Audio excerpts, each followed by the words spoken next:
bonjour, je suis ravi d'être là. Merci pour l'organisation et l'invitation.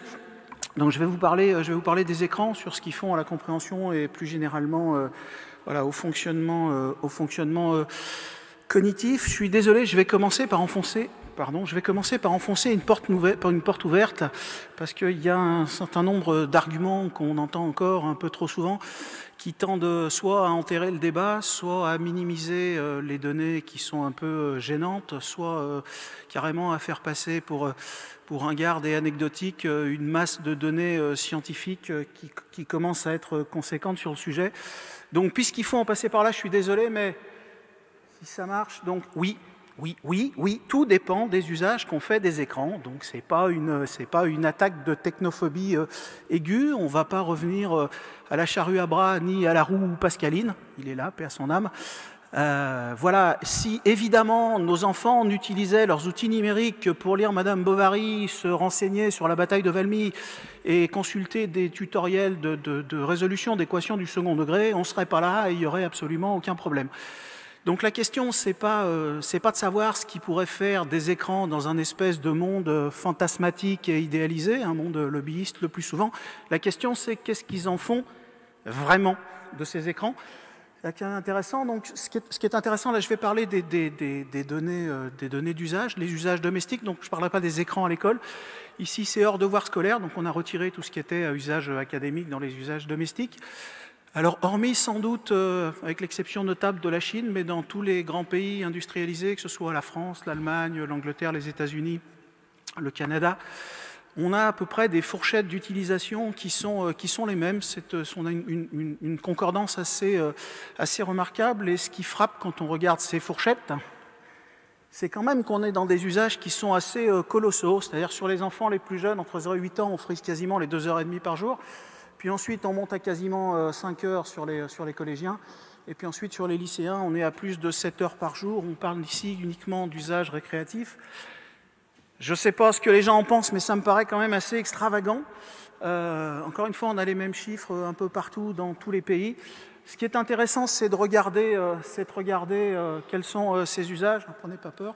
Mais ici, le premier usage, je peux vous montrer, mais à droite, le premier usage, c'est la télévision, quel que soit l'âge. Alors, c'est la télévision au sens large, évidemment, pas la télévision de grand-papa dans le salon. C'est la télévision sur mobile, c'est les séries, c'est les films, c'est la télé-réalité, c'est Netflix, c'est le streaming, c'est ce genre de choses, les vidéos. Donc ensuite, après la télévision, le deuxième écran, c'est les jeux vidéo. Et puis à l'adolescence, on voit apparaître les réseaux sociaux, principalement maintenant TikTok, Instagram et ce genre de choses. Et puis on a d'autres activités qui sont ce qu'on appelle supposément des activités de création, c'est-à-dire des blogs, de l'écriture, de la construction de contenus dits artistiques. Vous avez effectivement aussi des activités de lecture. Et puis le dernier bloc en haut, c'est un peu tout le reste, si j'ose dire, qu'ils n'arrivent pas à classer. Donc c'est les achats en ligne, c'est l'utilisation des mails, c'est l'utilisation des GPS. Ce qui est frappant quand même, c'est que en fonction de l'âge, entre les 9/10 et les 3/4, entre les 9/10 et les 3/4 de l'utilisation d'écran se concentre sur la télévision, les jeux vidéo et les réseaux sociaux. On nous fait tout un pataquès sur les usages supposément créatifs, intelligents, qui vont développer tout un tas de compétences. On s'aperçoit, je les ai mis en vert pour qu'on les voit bien, on s'aperçoit que ça représente quand même une part assez marginale du temps d'écran.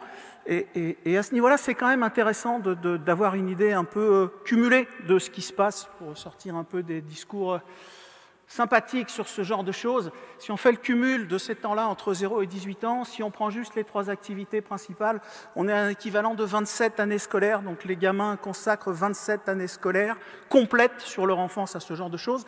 Vous pouvez comparer avec la lecture dont alors la lecture pour le plaisir, pas la lecture scolaire, mais la lecture à la maison. Je déclare un conflit d'intérêts, je suis fils de libraire.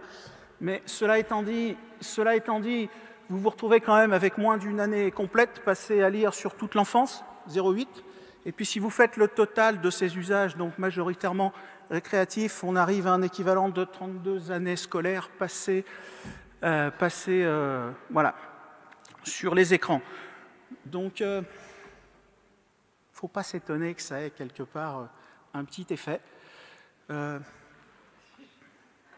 Voilà, si on compare, on nous dit mais ils les utilisent beaucoup pour les activités scolaires. Encore une fois, je ne parle pas des écrans à l'école, je parle des écrans à la maison à des fins scolaires, devoirs, travail académique. On s'aperçoit que ça représente des facteurs temporels qui sont quand même relativement modestes, on va le dire gentiment. Et voilà. Et en fait, ce qui est intéressant, il y a une autre façon de voir le problème. Si ces gamins utilisaient les écrans ou utilisaient en grande partie, même pas en majorité, en grande partie, les écrans pour ceux qui présentent de plus positif et de plus intéressant, ce fameux mythe extraordinaire du digital native, vous savez, c'est des mutants, c'est des super informaticiens, c'est des geeks qui sont capables de traiter des tonnes d'informations. Vous l'avez entendu, on nous le sort encore. Donc ce mythe-là serait au moins en partie valide.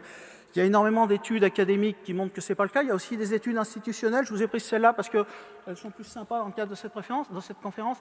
Vous avez la Commission européenne qui vous explique que l'un des freins principaux à la numérisation frénétique de nos systèmes scolaires, c'est la faible capacité informatique et la faible compétence numérique des enfants.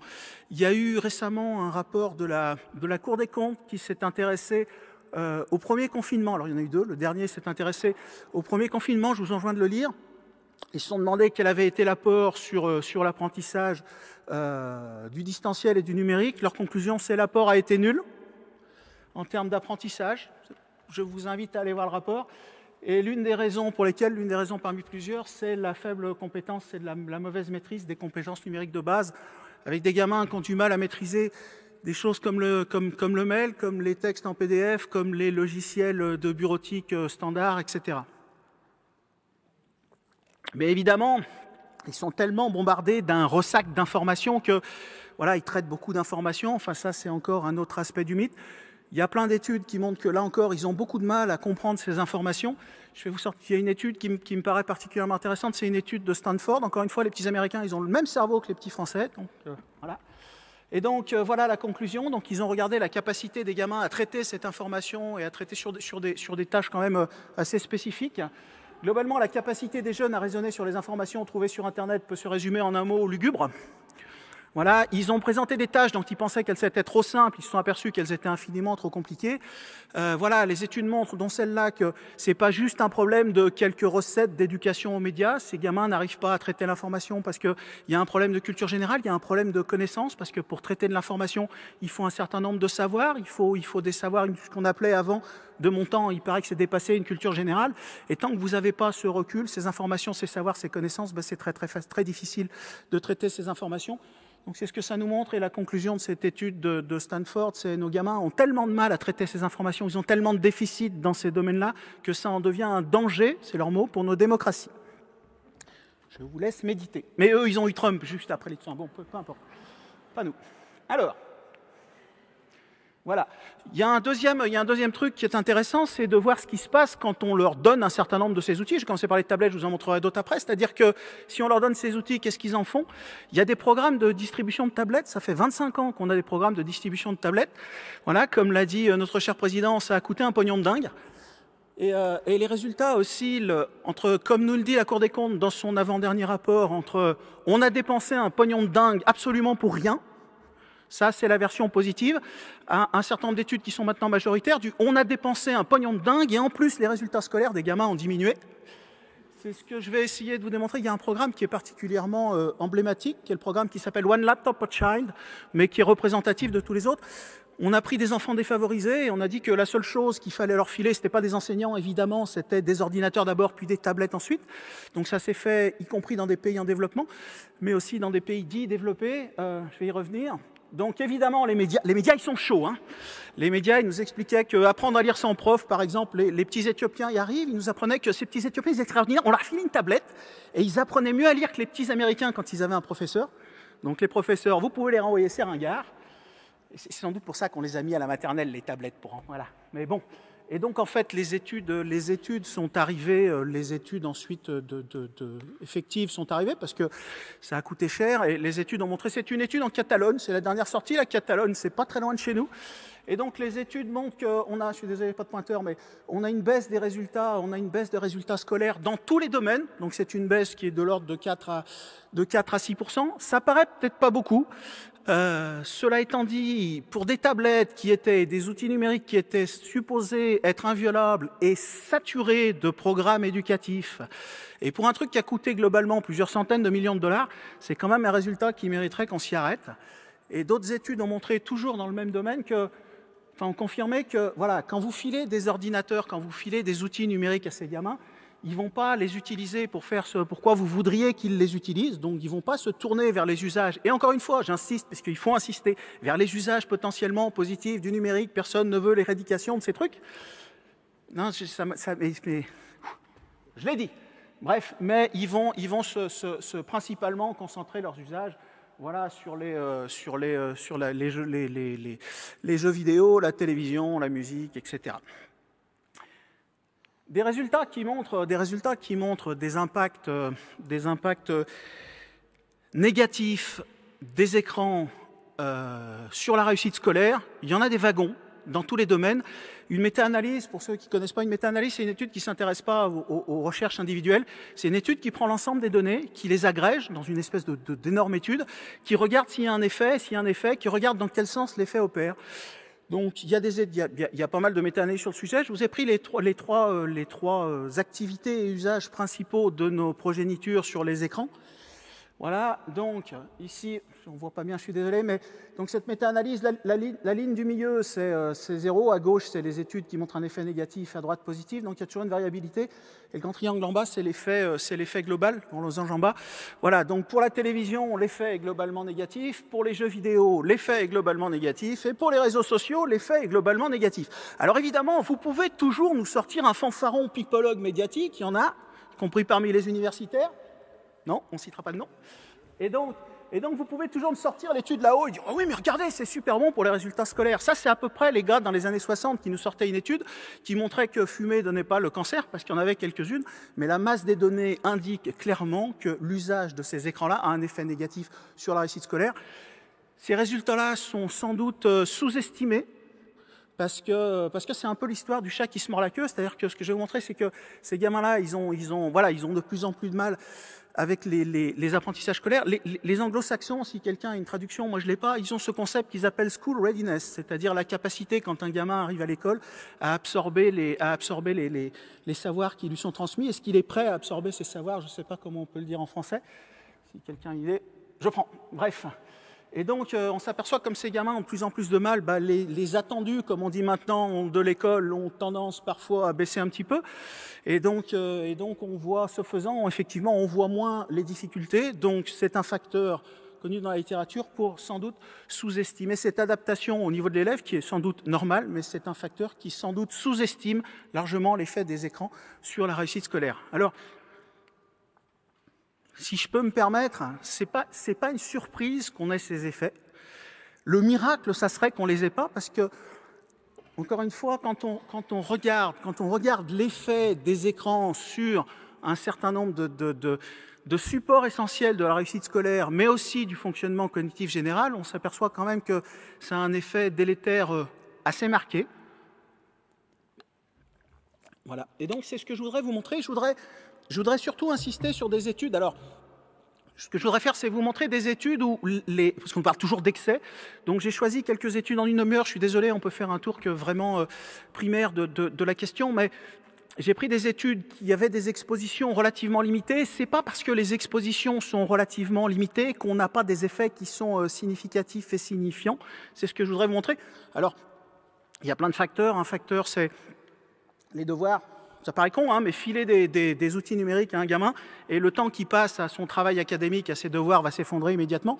Il y a une étude qui est plutôt sympa, je ne sais pas si on aurait eu le comité d'éthique en France, mais en tout cas, peu importe, ils l'ont fait aux États-Unis. Vous prenez quelques centaines de gamins et puis, donc, n'ont pas de niveau socio-économique, classe moyenne plus, des gamins qui n'ont pas de difficultés scolaires, qui n'ont pas de console de jeu, donc les parents sont attentifs au problème, et puis vous les divisez en deux groupes, et le premier groupe, vous leur filez une console au début de l'étude, et le deuxième groupe, vous leur filez la console de jeu pour les remercier à la fin de l'étude, qui dure 4 mois, et les résultats sont assez étonnants, c'est-à-dire que les gamins qui ont reçu Les gamins qui ont reçu la console vont jouer un peu plus que les autres. Bon, les autres, ils doivent jouer sur leur téléphone portable ou autre. La différence, elle n'est pas colossale. Encore une fois, les parents font attention. S'il n'y avait pas de console dans la maison, c'est des gamins d'une dizaine d'années. S'il n'y avait pas de console dans la maison, il y avait sans doute une raison. Donc la différence entre les deux groupes, c'est 30 minutes. Donc, et l'usage du groupe console, c'est 40 minutes. La moitié de ce temps, quasiment, est pris sur les devoirs scolaires. C'est-à-dire qu'immédiatement, quand vous leur filez la console, le temps consacré au travail académique et aux devoirs scolaires, il est diminué quasiment par 2. Voilà. Et ce qui est intéressant, c'est que quand vous regardez l'effet sur les résultats scolaires, quand on regarde, on a les membres du groupe sans console ont des résultats scolaires qui sont supérieurs dans toutes les matières, bien que ce ne soit pas significatif en maths.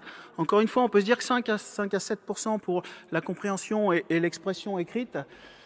C'est pas beaucoup, mais je vous rappelle qu'on parle d'un différentiel d'usage de 30 minutes, et puis on parle d'un usage sec de 40 minutes, et on parle d'une étude qui a duré 4 mois. Donc 7% sur 4 mois, ça commence à faire quelque chose d'assez significatif. Il y a un deuxième facteur qui est le sommeil. Donc vraiment le sommeil, c'est la colonne vertébrale, de notre fonctionnement. Donc, il gère le fonctionnement cognitif, il gère le fonctionnement émotionnel, il va gérer le fonctionnement sanitaire aussi. Et les effets des écrans sur le sommeil sont maintenant clairement établis. Alors, vous avez un effet sur la durée de sommeil, filer des écrans à des gamins et ils vont dormir moins, ils vont dormir insuffisamment.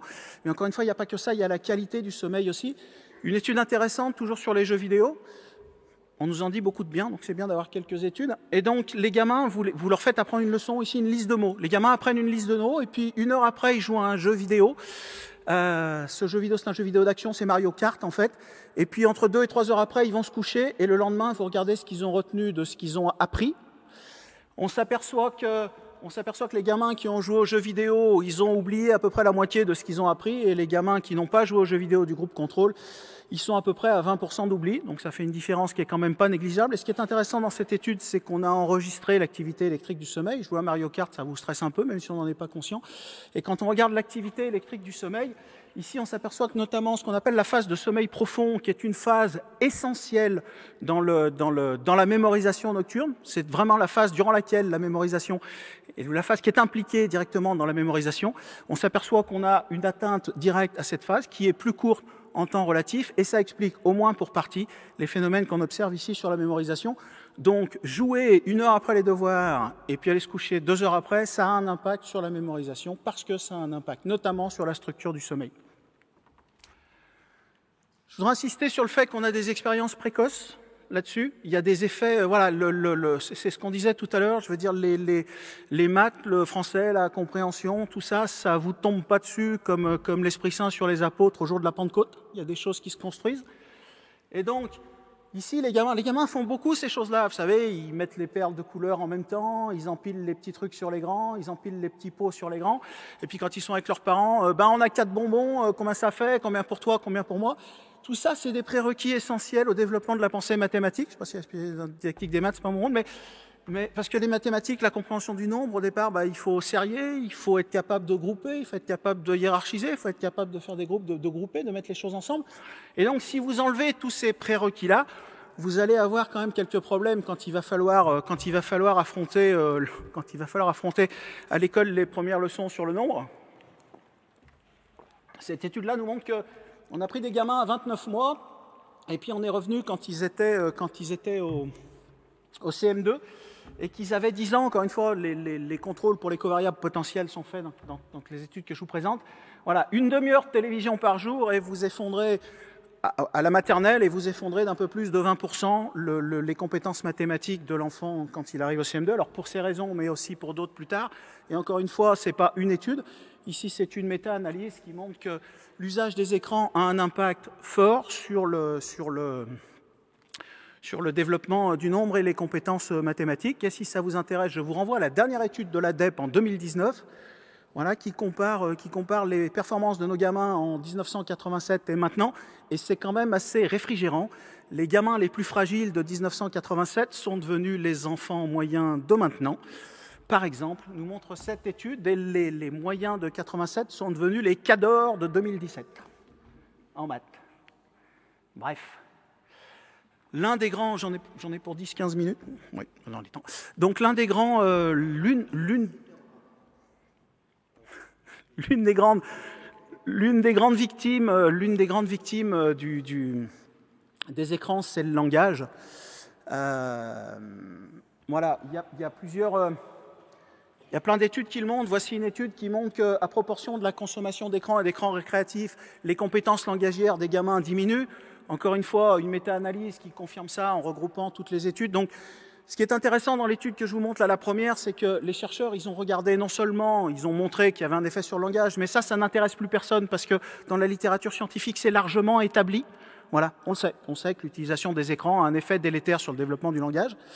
Et donc, ce qui est intéressant dans cette étude, c'est que les chercheurs ont regardé, il y a une architecture du langage dans le cerveau, et les chercheurs ont regardé l'établissement de cette architecture, et les chercheurs ont pu montrer que, mais vraiment c'est l'établissement physique, et les chercheurs ont pu montrer que les réseaux du langage, il y avait des anomalies de développement des réseaux du langage, notamment, par exemple, on montre cette image, notamment dans la myélinisation des fibres. La myélinisation, c'est ce qui va permettre la transmission, notamment de l'influx nerveux, la transmission fine, c'est ce qui va permettre au système de fonctionner comme il faut.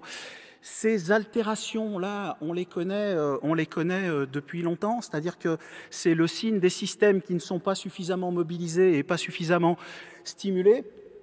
On s'aperçoit ici effectivement qu'on a un effondrement, dès que vous rentrez des écrans dans une maison, vous avez un effondrement des interactions intrafamiliales. Alors par exemple, pour un enfant entre 0 et 2 ans, pour chaque heure d'écran, vous perdez quasiment 1 heure d'interaction. Un peu plus tard, tout à l'heure, on parlait, quand les enfants entre 9 et 12 ans, vous perdez quasiment une demi-heure. Tout à l'heure, on parlait du grand oral, de la capacité à argumenter, de la capacité à mettre en jeu ses connaissances, à acquérir des connaissances. Il y a une transmission intergénérationnelle, il y a tout un tas de choses de culture générale. Et le grand oral, il est là, il est dans les 23 minutes en partie des 9-12 qui sont partis. Donc on transmet pas tout à fait la même chose aux très jeunes enfants et aux autres, mais quand on met à mal ces interactions intrafamiliales, on met à mal un certain nombre d'autres choses. Ce que je voudrais souligner, c'est que c'est vrai de l'utilisation des écrans par les enfants, mais c'est vrai de l'utilisation des écrans par les adultes. Il s'agit de culpabiliser personne, le propos n'est pas là. Mais quand nous, on est sur Netflix ou qu'on est en train de tapoter sur notre portable, les études montrent qu'il y a aussi un effet, évidemment, sur l'ampleur des interactions intrafamiliales et des échanges avec le gamin. Donc c'est une porte à double entrée. Une étude, ça c'est une étude française qui est intéressante, qui montre qu'il y a des moments qui sont des moments spécifiques de ces interactions intrafamiliales.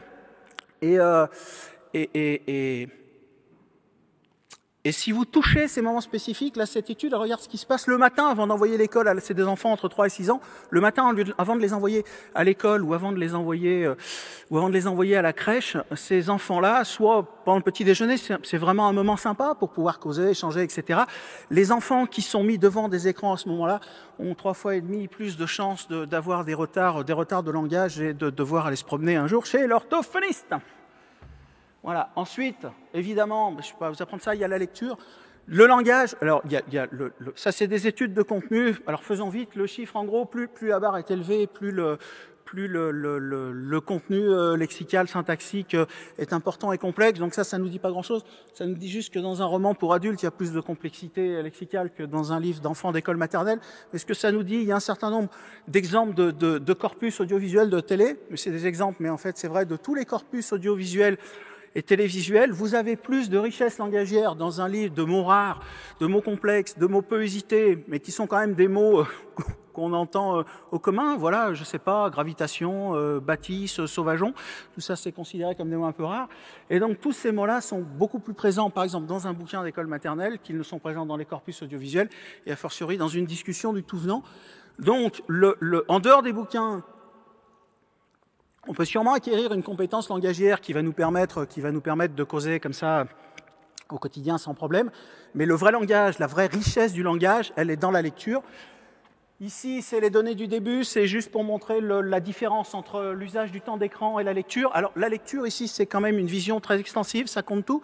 La lecture de livres, la lecture de magazines, de bandes dessinées, de mangas, quasiment les blagues sur les papillotes sont rentrées. Et avec tout ça, ils arrivent à nous faire une demi-heure, ce qui est sans comparaison avec le temps de lecture. La lecture a été l'une des grandes victimes, la lecture à la maison, pour le plaisir, a été l'une des grandes victimes. Ici, c'est une étude qui montre l'évolution depuis la fin des années 70. La fin des années 70, 70% des lycéens lisaient tous les jours ou presque un livre ou un magazine, et maintenant on est péniblement à 15%. Et quand on regarde, on parlait de fluence, quand on regarde la fluence, c'est-à-dire le nombre de mots lus par minute, le gamin moyen des années 1960, il était à peu près à 230, et le gamin moyen de maintenant, il est à peu près à 180, donc y compris dans ces marqueurs précis de la lecture, on a des effets. Et la dernière slide. Je voudrais aussi vous parler, en dehors du langage, désolé, je me dépêche un peu, mais je voudrais vous parler de l'attention. On nous a beaucoup parlé de l'attention. Alors l'attention, tout le monde s'accorde à dire que les écrans ont un effet délétère sur la concentration. Voilà. Sauf, évidemment, vous avez dû l'entendre pour les jeux vidéo. Je crois que c'est l'une des pires arnaques sémantiques et intellectuelles qu'on nous ait servi ces dernières années. Je voudrais juste comparer les deux. Parce que l'attention, il y a une homonymie. L'attention, c'est un mot qui veut dire plusieurs choses. Donc effectivement, quand on lise bien, on peut faire dire n'importe quoi aux mots qui veulent dire plusieurs choses. Voilà. Donc l'attention du jeu vidéo, il faut faire attention au monde extérieur dans le jeu vidéo. Quand vous vous concentrez sur un problème de maths ou sur la lecture, ou que vous vous concentrez sur une tâche cognitive, il faut faire abstraction du monde extérieur. Les jeux vidéo, le mec, il peut sortir partout pour vous flinguer. Donc il faut allumer l'ensemble du champ. Il faut allumer toute la pièce. Donc c'est vraiment une attention diffuse. C'est l'inverse quand vous concentrez sur une tâche cognitive. Il faut éteindre complètement la pièce et n'allumer qu'un point central, avoir un petit faisceau focalisé et concentré au milieu. Et puis, troisième différence fondamentale, c'est que la mobilisation intentionnelle sur les jeux vidéo, elle est exogène. C'est sans arrêt le monde extérieur qui vient vous chercher. Alors que la mobilisation intentionnelle sur les tâches cognitives, elle est endogène. Et c'est facile de se concentrer sur des trucs qui vous éclatent et qui vous amusent. Voilà. Cela étant dit, les intégrales de Leibniz, la neuroanatomie et un certain nombre d'autres domaines, c'est pas super éclatant. Et à un moment donné, la vraie capacité attentionnelle, c'est celle qui va vous permettre de concentrer vos ressources cérébrales et de vous concentrer littéralement sur des tâches qui sont pas forcément super excitantes. Et le plafond de verre, il est là. Et donc, si on regarde les jeux vidéo, quand on nous dit qu'il y a un transfert des jeux vidéo, c'est ce genre de tâches. Donc, je vous fais apparaître soudain un écran avec plein de lettres, et puis je vous demande s'il y a un B ou un D au milieu. Ou alors, je vous fais apparaître des ronds qui bougent plutôt vers la droite ou plutôt vers la gauche, et je vous demande si ça bouge plutôt vers la droite ou vers la gauche. Et en fait, ce sont des jeux vidéo très appauvris. Et à partir de ce genre de tâches, et ça n'est que ce genre de tâches, on vient de dire que les jeux vidéo, c'est super bon pour l'attention, et en plus, c'est transférable. Effectivement, quand vous apprenez un jeu vidéo, si après vous vous mettez à jouer à un sous-jeu vidéo, bah vous aurez un bénéfice. C'est quand même assez génial, hein, franchement. Et donc, ça, c'est une étude qui a comparé la télévision et les jeux vidéo directement. C'est la première, parce qu'au bout d'un moment, les chercheurs, ils en ont eu un peu marre de ce genre de discours. On s'aperçoit, ce qu'ils nous disent dans cette étude, c'est que la télé, on sait que c'est pourri, ça fait longtemps. Quand on compare la télé et les jeux vidéo, c'est sur la concentration, c'est effectivement aussi pourri. Et dans cette étude, ils divisent la population en deux, et ceux qui sont les plus exposés ont 2 fois plus de chances d'avoir des troubles attentionnels que les autres. Ici, une méta-analyse qui confirme, alors ils trouvent qu'il n'y a pas de lien, il n'y a pas de différence entre télévision et jeux vidéo. Ils trouvent une corrélation, pour la composante attentionnelle, ils trouvent une corrélation qui est à l'ordre de 0,40, c'est-à-dire que plus les gamins utilisent d'écran, tous écrans confondus, et plus ils ont des difficultés attentionnelles, avec une corrélation à 0,40. Et pour ceux à qui ça ne parlerait pas, c'est la même corrélation que celle qui va lier tabagisme actif et cancer du poumon, et j'ai jamais entendu personne me dire que c'était une corrélation négligeable sur laquelle on pouvait s'asseoir.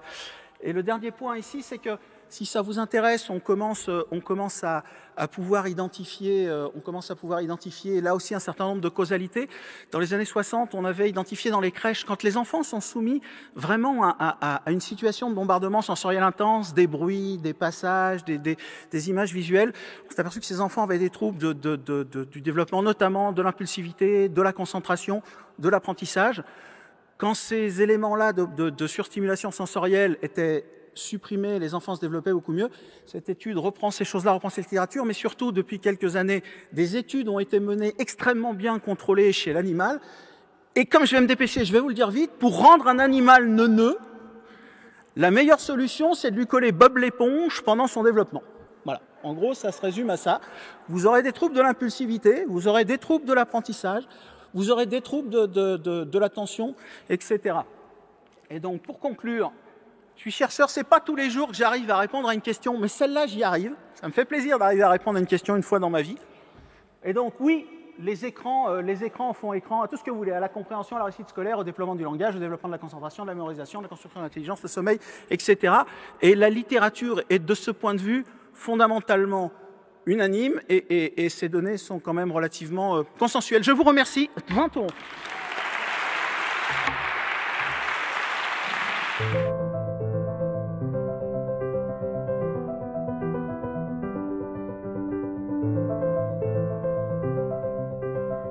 Bonsoir à toutes et tous. Alors, je suis très heureux de me retrouver dans cet amphithéâtre auprès d'Alain Bintolila, parler d'écran et d'apprentissage.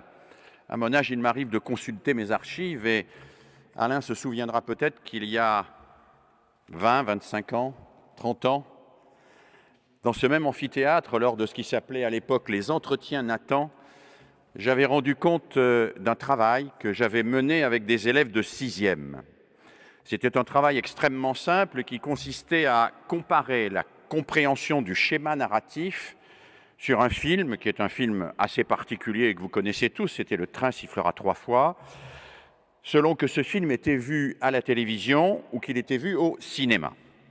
Et j'avais observé à l'époque que la compréhension du schéma narratif par les élèves qui avaient vu le film au cinéma était considérablement supérieure à celle de ceux qui avaient vu le film à la télévision, puisque 87% des élèves avaient compris que le temps du film était superposé au temps de l'action, ce qui est très visible quand on voit le film, puisqu'il y a l'horloge en permanence qui apparaît dans l'écran, alors que simplement 12 à 15% des élèves qui avaient vu le film à la télévision avaient repéré le même événement. J'avais à l'époque fait un certain nombre d'hypothèses pour permettre de comprendre cela. Alors, à l'école, le cinéma, c'était ensemble, dans une salle noire. La télévision, c'était à la maison, en faisant autre chose en même temps.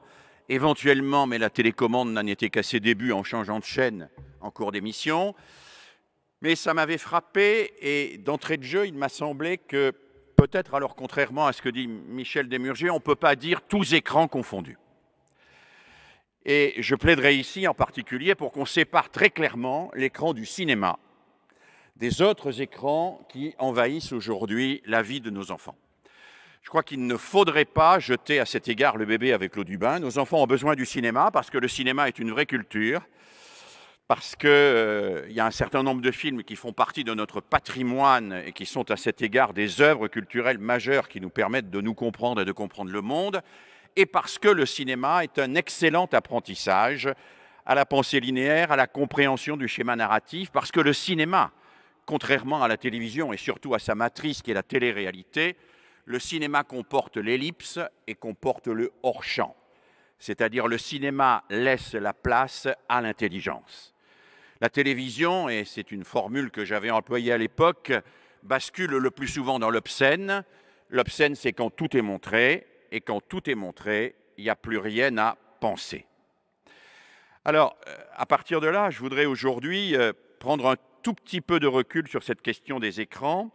J'avais intitulé mon intervention « Et si savoir empêcher de comprendre ?» Alors, ce titre, j'en ai bien conscience, est à la fois d'une grande banalité et d'une grande provocation.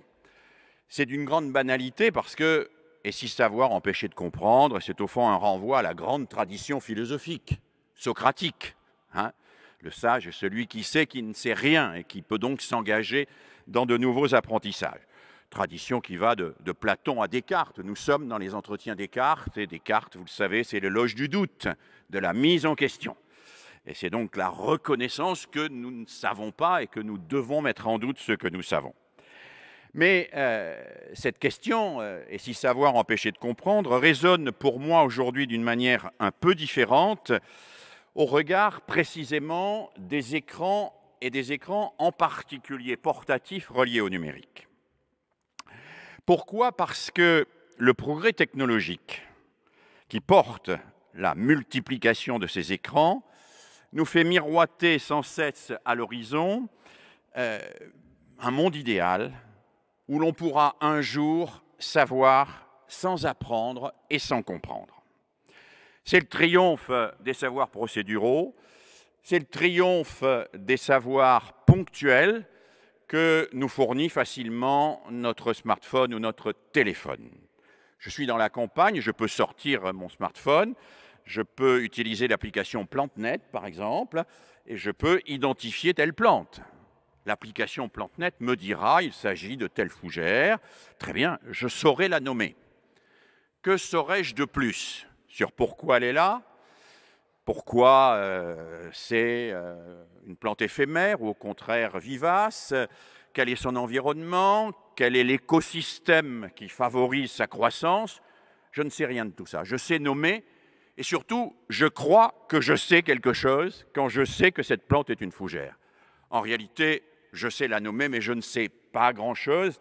J'ai tout au plus une connaissance et en rien un véritable savoir, c'est-à-dire que je ne maîtrise rien de ce qui me permet de comprendre le monde, prendre avec, comprendre pourquoi le monde est fait comme ça, quelle place j'ai dans ce monde, comment il est organisé et comment je peux agir sur lui.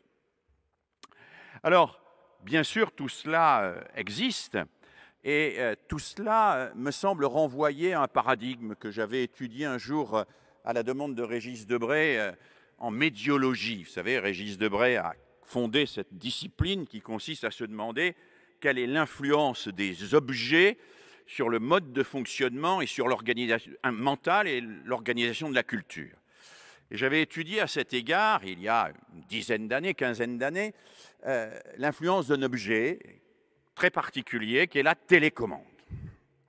La télécommande, qui est aujourd'hui systématisée un peu partout, que j'avais appelé à l'époque un phallus high-tech, parce que ça en a la forme, et c'est en même temps de très haute technologie, et que c'est surtout l'instrument de la toute-puissance. Je peux, avec la télécommande, suivre toute une série d'émissions quasiment en même temps. Je peux changer d'émission, couper la parole à qui je veux, quand je veux. La télécommande qui renvoie à ce que j'appelle la pulsion infantile par excellence. La pulsion infantile par excellence, qui est la pulsion de celui qui cesse d'être attentif quand il n'est plus intéressé, de celui qui change systématiquement de programme dès lors que la stimulation diminue, de celui ou de celle qui pense que le monde se réduit à ce qu'il en voit et qu'il a tout pouvoir du moment qu'il a un joystick, un appareil ou une télécommande dans la main. Or, ce que j'ai travaillé depuis et ce que j'ai observé dans mes entretiens avec les enfants et surtout les adolescents, c'est que la télécommande est devenue une matrice complètement hégémonique.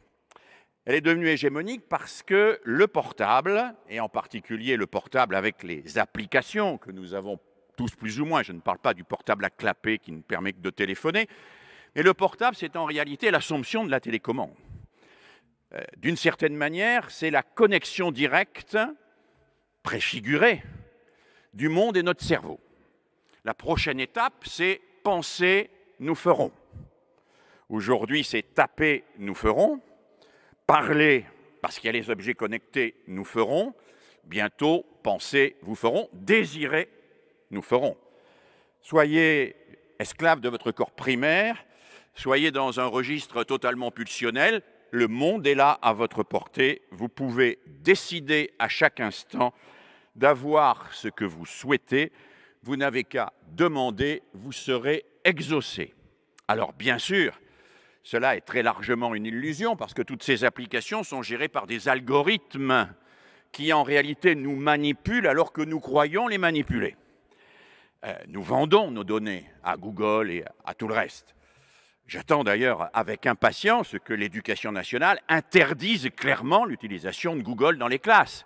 Il y a des logiciels indépendants qui ne sont pas Google, qui pourraient parfaitement être utilisés, logiciels indépendants qui ne vendent pas les informations que vous leur donnez. Parce que chaque fois que vous consultez Google, vous lui donnez à Google des informations que Google va vendre à d'autres. Et ce moteur de recherche qu'est Google, il donne la priorité à quoi? Eh bien, évidemment, à l'attractivité sur la vérité.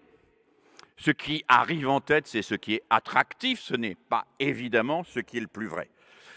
Et avec Google et les moteurs de recherche, nous voyons monter, dans le cadre de ce qui a été évoqué par mon collègue, les réseaux sociaux, ces fake news, ces théories du complot qui aujourd'hui constituent des sortes de certitudes alternatives dont, pour ma part, je considère qu'elles font considérablement de dégâts. J'ai eu la chance, il y a 3-4 ans et jusqu'à l'an dernier, de participer à l'opération lancée par la Fondation de France, Tu ne m'auras pas, autour de la lutte contre les théories du complot au collège. Qu'est-ce que nous avons observé? D'abord que les théories du complot les plus extravagantes sont extrêmement répandues. Il y en a infiniment plus que nous ne croyons. Pour nous, il y en a 2 ou 3. Il y a le 11 septembre, il y a la Lune, il y a les Martiens qui ont construit les pyramides d'Égypte. En réalité, des théories du complot, il y en a infiniment plus et elles sont extrêmement nombreuses. Je ne vais évidemment pas vous les citer toutes ici. Or, en quoi les théories du complot sont-elles significatives de l'interdit de comprendre, d'une certaine manière? C'est parce qu'elles constituent des sortes de savoirs absolus qui se donnent comme définitifs, qui permettent une lecture du monde quasiment spontanée et immédiate, et qui bloquent toute recherche et toute investigation qui pourrait venir les contredire ou les remettre en cause. Au fond, les théories du complot, les fake news, ça nous comble. Et ce qui nous comble nous bloque. Nous bloque dans nos apprentissages, nous bloque dans notre désir d'aller au-delà de ce que nous savons, nous bloque dans notre désir de comprendre. Et nous voyons là à quel point, effectivement, le désir de savoir peut devenir un obstacle énorme au désir de comprendre. Savoir comment le monde est fait, qu'il est simplement structuré en croyants et mécréants. Savoir que le monde est aux mains d'un groupe de conspirateurs qui enferment les enfants dans les arrière-boutiques des fast-food. Savoir que tout ce que nous vivons a été décrit par un mage, Nostradamus ou un autre. Savoir tout cela est extrêmement sécurisant. Mais surtout, savoir tout cela fait que dès lors qu'on le sait, on n'apprend plus. On dispose d'une compréhension du monde avec une théorie du complot. Mais c'est une compréhension a minima. C'est une compréhension le plus souvent manichéenne, caricaturale, extrêmement séduisante, mais évidemment extrêmement limitante. C'est une compréhension qui bloque, c'est une compréhension qui en réalité est un obstacle au désir d'apprendre. Alors il y a un lieu commun aujourd'hui, c'est que tous les enfants désireraient apprendre, que les enfants seraient spontanément curieux. Je n'en crois rien. Je crois que peut-être tous les enfants désirent savoir, mais ce que je vois dans les classes, c'est des élèves qui désirent savoir sans apprendre, c'est-à-dire sans faire d'efforts, sans remettre en chantier leur travail, qui désirent savoir à l'économie, et pour lesquels, effectivement, les écrans et leur lot de simplification de toutes sortes peuvent apporter des réponses. Alors oui, il faut se poser la question des rapports entre un désir de savoir qui serait comblé par une espèce d'économie du marché des certitudes. Et cette économie du marché des certitudes, elle circule très largement dans notre société et qui viendrait buter contre un désir d'apprendre qui, lui, serait celui qui se construit lentement dans la scolarité. Le désir de savoir, c'est le désir de savoir tout de suite, immédiatement. Le désir d'apprendre se construit dès lors qu'on prend le temps, qu'on sursoit à l'acte, qu'on accepte la remise en question de ses représentations. Le désir de savoir, c'est toujours avec le moins d'efforts intellectuels possible. Le désir d'apprendre, c'est en engageant une démarche de recherche, d'interrogation, de documentation, de confrontation avec autrui. Le désir de savoir, c'est pour accéder à une certitude qui me comble et à laquelle je vais m'accrocher.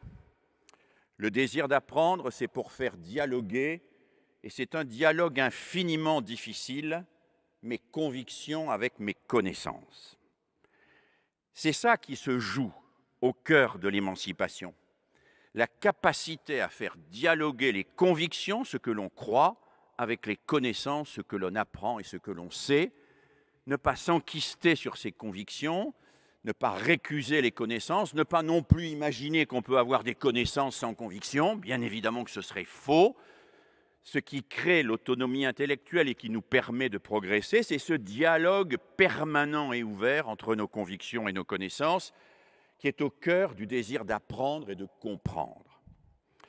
Quand je désire savoir, eh bien, je me contente de nommer, de classer, de reproduire des schémas préétablis. Je juxtapose des connaissances ponctuelles et déclaratives, dogmatiques. Je perçois le monde comme un ensemble de catégories figées. C'est vrai des connaissances que nous fournissent les applications d'Internet, mais c'est vrai aussi des théories du complot et c'est vrai de toutes les formes de radicalisme mortifère. Le désir d'apprendre, lui, ne me renvoie pas au monde comme ensemble de catégories figées, comme dogme définitif auquel je dois m'accrocher, mais le désir d'apprendre et de comprendre me renvoie au monde comme un écosystème en devenir dont je fais partie et que je n'ai jamais fini d'explorer. Explorer. Je pourrais insister longuement sur ce verbe « explorer » tant il est fondamental pour moi.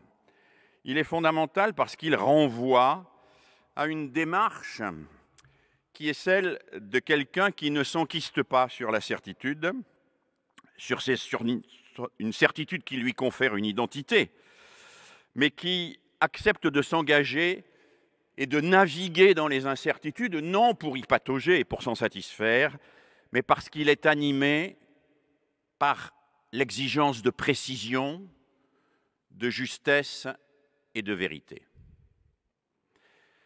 Au cœur de la compréhension, il y a ça. Et au cœur de l'acte pédagogique, il y a cette question. Nous transmettons des savoirs, certes, des habiletés aussi. Mais transmettons-nous l'exigence de précision, de justesse et de vérité? Parce que si, quand les enfants sont en classe, ils ne sont exigeants que parce que je suis derrière leur dos, quand je ne serai plus derrière leur dos, ils ne seront plus exigeants. La question, c'est donc bien celle de l'intériorisation de l'exigence. Qu'est-ce qui fait que l'enfant s'attachera à être précis dans ce qu'il dit, à être rigoureux dans ce qu'il explique? Qu'est-ce qui fait que l'enfant s'attachera à aller toujours plus loin dans les apprentissages, la compréhension de soi et du monde? Alors oui, nous avons vu de beaux exemples dans la première partie de cet après-midi de dispositifs pédagogiques qui précisément permettent cela. Et je veux rendre hommage à ces collègues qui ont mis en place ces dispositifs. Je crois que, en réponse à la question qui a été posée, ils peuvent être transposés au niveau du collège, du lycée et même de l'université. Je crois qu'on peut travailler dans un séminaire de doctorat sur de la reformulation d'hypothèses. On peut lire l'introduction d'une thèse et puis la reformuler, un peu comme les enfants le faisaient dans le film que nous avons vu tout à l'heure. Et on apprend toujours à faire cela. Parce que la reformulation est bien évidemment au cœur de la compréhension, dès lors qu'elle est animée précisément par l'exigence d'aller toujours au plus près du plus vrai et du plus juste. Alors oui, il faut transmettre cette exigence-là et n'ayons aucun scrupule, disons-le, cette exigence, quand nous la transmettons, nous faisons acte de résistance par rapport à un usage particulièrement d'emprise, un usage d'aliénation même que peuvent avoir un certain nombre d'écrans. Nous faisons acte d'émancipation parce que nous aidons les élèves à se désengluer de ce chaos du flux d'images dans lequel ils baignent en permanence. Nous aidons les élèves à prendre de la distance avec cela. Et nous aidons les élèves, et c'est cela, mes amis, pour moi, le plus bel enjeu de l'enseignement, à passer de la jouissance du connaître à la jouissance du chercher, à la jouissance du tout savoir ou du croire tout savoir, à la jouissance de l'aventure de l'apprendre et du comprendre. Alors vous voyez bien que pour moi, il y a quelques perspectives pédagogiques qui s'imposent.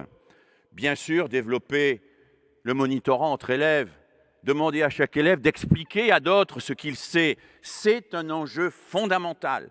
Chaque fois qu'un élève explique à un autre, il rencontre en la résistance de l'autre une occasion de mieux construire ce qu'il sait. Et donc, il rencontre dans cette interaction ce conflit socio-cognitif qui est au cœur de la construction de l'intelligence. Mais on peut aller plus loin. Problèmes ouverts, situation-problème, dès lors que, bien sûr, et je rebondis sur ce qu'a dit Marie Bianco tout à l'heure, l'ouverture du problème n'est pas incompatible avec l'explicitation de la consigne et de la démarche. On présente souvent les choses d'une manière trop caricaturale, en opposant la recherche avec un enseignement direct où tout est explicite.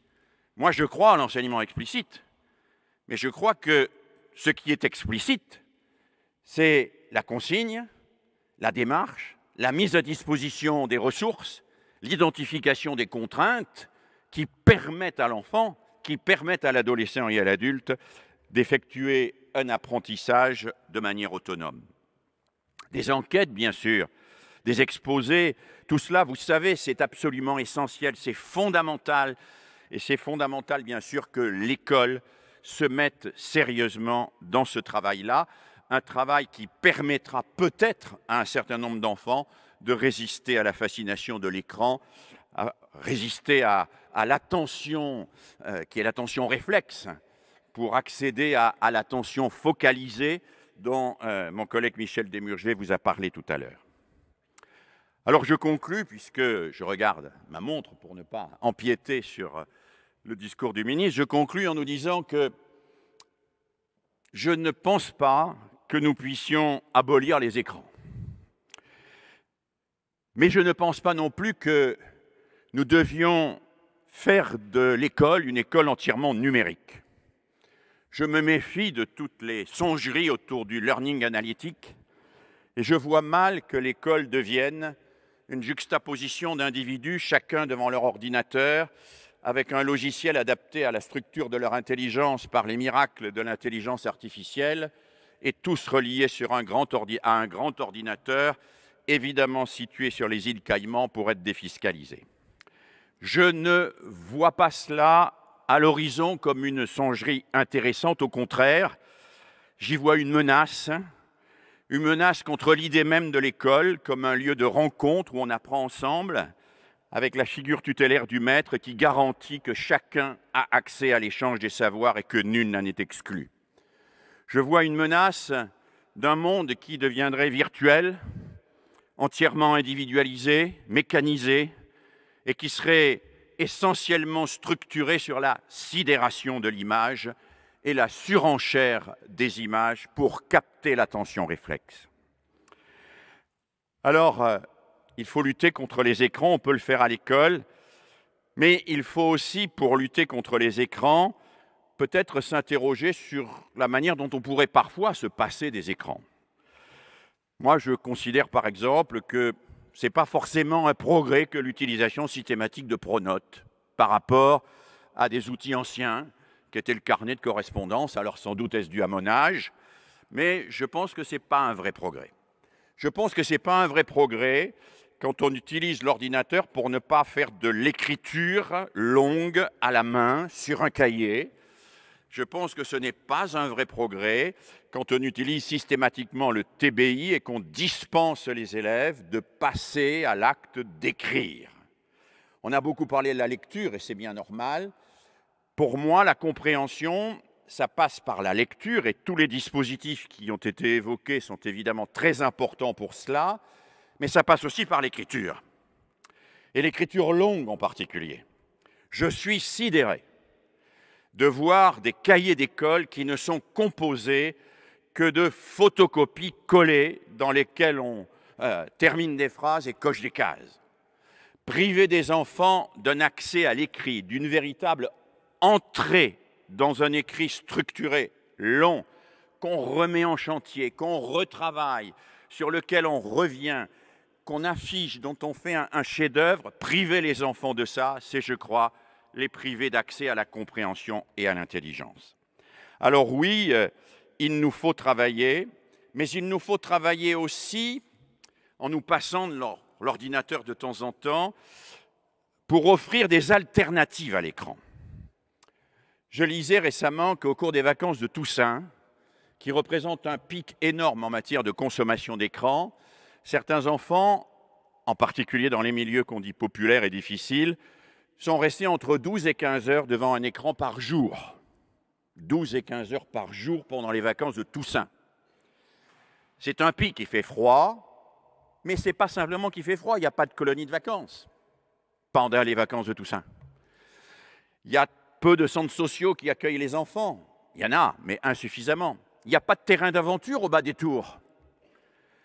Il n'y a pas cette offre d'activités alternatives aux écrans où les enfants pourraient rencontrer des objets, manipuler des objets sur un terrain d'aventure. On n'est pas avec son écran.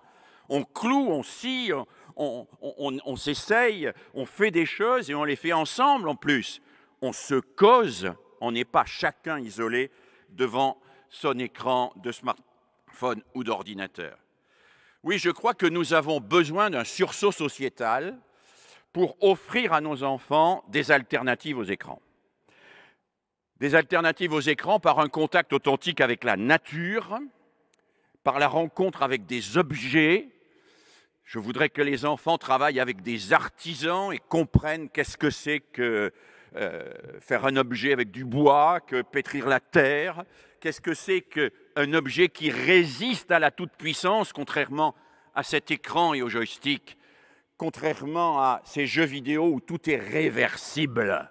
Dans les jeux vidéo, tout est réversible. Vous tuez tout le monde, les gens se relèvent. C'est magnifique, c'est merveilleux. Il n'y a pas de mort, il n'y a pas de temps, il n'y a rien. Personne n'est blessé à vie. Mais si, dans la réalité, les gens sont blessés à vie, il y a des morts, il y a des gens qui restent sur le tapis. Il faut l'apprendre. Et il faut apprendre que les choses nous résistent. Quand je dois faire un meuble en bois, je découvre que le bois me résiste. Et découvrir que le bois me résiste, c'est aussi découvrir que la théorie d'Einstein me résiste. C'est difficile, c'est compliqué. Je dois entrer en travail avec elle. Je dois travailler pour elle et pour la comprendre, la prendre avec moi et en faire quelque chose avec quoi que j'aurais intériorisé.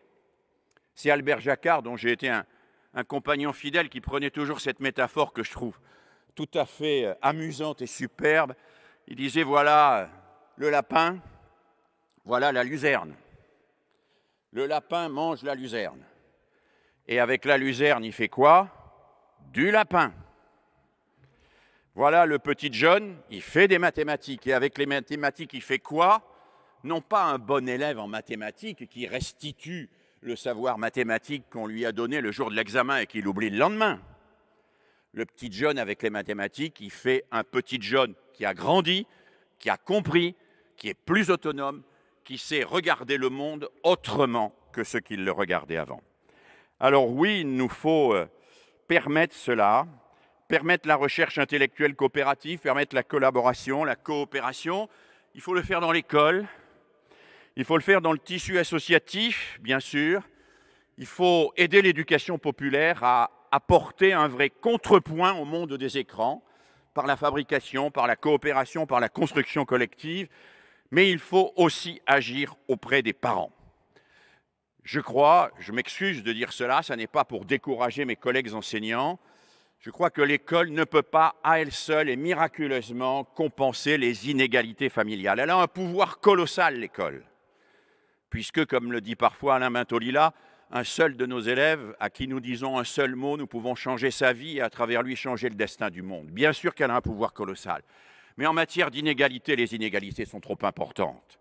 Pendant les vacances de Toussaint, oui, il y a des enfants qui sont devant un écran 12 à 15 heures par jour. Il y en a d'autres qui vont au musée avec leurs parents, à qui leurs parents lisent des histoires, etc., etc. Et je crois que quand ils reviennent à l'école, l'écart est très lourd. Alors bien sûr, j'admire les enseignants et tout ce qu'ils font pour lutter contre cet écart. C'est bien, c'est important. Mais je crois qu'il nous faudra aussi aider les parents et travailler avec les parents pour que ceux-ci puissent accompagner leurs enfants. Allez, je conclus puisqu'il est l'heure, mais je n'ai pas dépassé mes 25 minutes, Alain.